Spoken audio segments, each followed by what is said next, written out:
The UZMA range of steelworkers are available from 40 tonne capacity all the way up to the larger machine of 175 tonne punching and shearing capacity.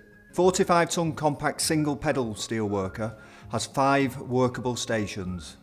Punching capacity is 22mm through 15mm plate and is simply operated using the foot pedal control. The machine comes down during the operation and returns once the plate has been punched.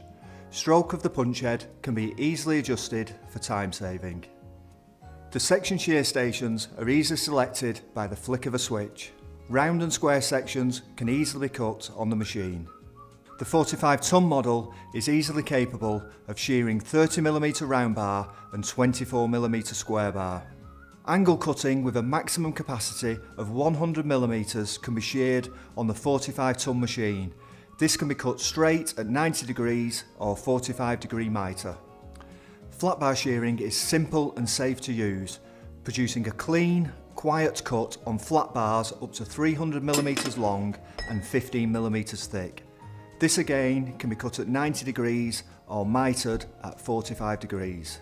Notching of angle and plate is available on the final station of the machine. This is great to produce angle frames and the square notching of plates by simply pressing the foot pedal control. Material stops, hinged shear area guards and a central lubrication system are all included for trouble-free, safe steel section punching and shearing.